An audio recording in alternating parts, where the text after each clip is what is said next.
Mga paghahanda sa seguridad ngayong Semana Santa sa NCR ating aalamin kasama si Police Major Hazel Asilo, ang tagapagsalita ng National Capital Region Police Office or NCRPO.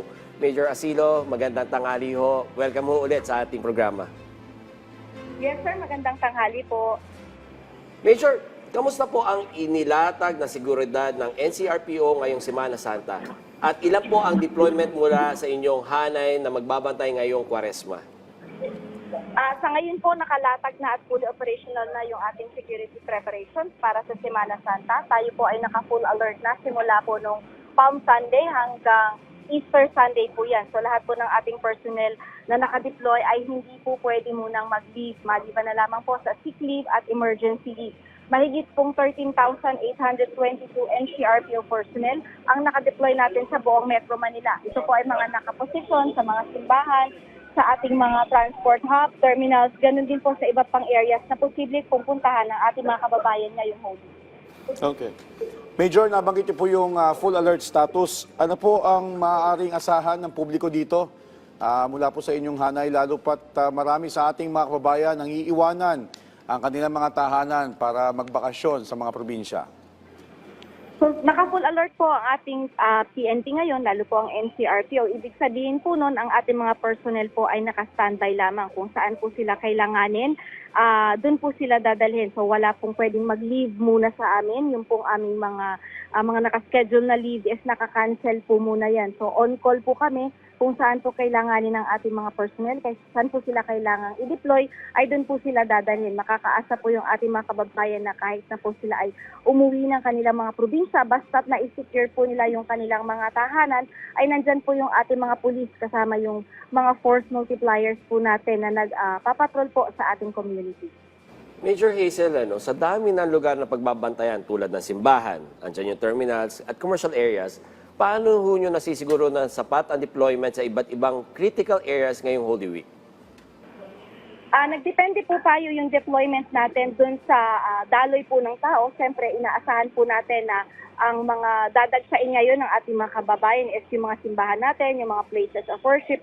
Ganon din po yung ating mga terminals dahil yan po yung mga pupuntahan para sa mga lalabas po ng Metro Manila. So, nagdepende po tayo sa dami ng tao sa dagsa po ng ating mga kababayan kung saan po sila pupunta at inaasahan natin pupunta. Kaya po yung deployment natin is nakadepende po sa mga posibleng lugar na kung saan magko-converge po yung ating mga kababayan. Okay. Major, maliban po sa strategic deployment ng ating mga tauhan, ano po yung mga paghahanda na ginawa natin para naman sa agarang responde sa mga insidente, lalo na sa mga lugar na may mga mabibigat na foot traffic at siksikan ng mga tao, yung may mga congestion po?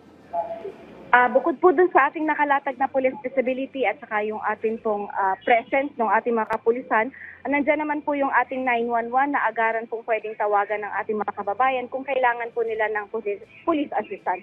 So maaari naman po nilang puntahan yung ating mga nakalatag na police assistance desk kung kailangan po nila ng agaran din po ng mga assistance ng ating kapulisan. Major, may sapat ba kayong koordinasyon sa iba't ibang ahensya tulad ng MMDA at barangay officials upang masigurong maayos ang crowd control at traffic management ngayong Semana Santa? Yes po, at patuloy naman yung ating ginagawa na koordinasyon at pakikipag-ugnayan natin doon sa ating mga partner agencies, sa iba't lalo sa ating mga LGUs dahil yun po mga force multipliers na kinakailangan natin para masiguro na secured yung ating mga kababayan dito sa Metro Manila ay nandyan po, patuloy yun at ginagawa natin yan para po yung deployment din natin ng tao. Alam po natin na sasapat dahil alam naman natin na hindi po lahat ng areas ay masasakop ng ating PNP. So may mga force multipliers po tayo na tinatap para po kabady, kumbaga, ng ating mga pulis na nade-deploy lalo na po sa mga barangay.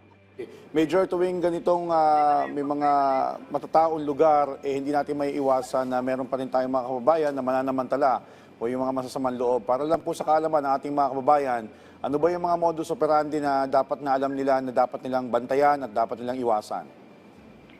Ngayong mga panahon po to, usong-uso po syempre yung mga pickpocket, yung snatching, ganun din po yung akyat bahay. Lalo pa po may mga tahanang maiiwan dahil po uuwi ng probinsya or magbibisita iglesia yung ating mga kababayan. Kung kaya po sinasabihan na pinapaalalahanan po natin ng ating mga kababayan na kung lalabas po sila, i-secure po muna natin yung ating mga tahanan. Siguraduhin nakalak ang pinto, ang bintana, ang gate. Kung sakali naman hindi naman kailangan nating masyadong pumorma or magdala ng mamahaling gamit, huwag na po nating dalhin para hindi po tayo maka-attract sa atensyon ng mga kawatan. Ganon din po kung sakali man po na magbubook tayo ng mga vacation or mga Airbnb or mga resort po, siguraduhin po natin na nakikipag-transact po tayo sa mga lehitimo na mga agents or yung website po talaga nila yung pupuntahan natin para maiwasan po natin, ma-scam po tayo at maitakbo po yung pinaghirapan nating pera. Major, mensahe at paalala nyo na lang po sa publiko ngayong panahon ng Kwaresma. Sa ating po mga kababayan, habang po kayo ay naglalaan ng oras para sa pagdinilay at bakasyon, makakaasa po kayo na ang NCRPO po ay nananatiling nakaantabay 24 oras upang tiyakin ang inyong kaligtasan. Yun nga lang po, maging responsable po tayo at laging siguraduhin na nakasecure ang ating mga gamit, ang ating tahanan bago tayo umalis. Mag-ingat po tayo sa biyahe. Siguraduhin po natin na tayo po ay laging ready na magbabiyahe ng malayo ang ating mga gagamiting sasakyan.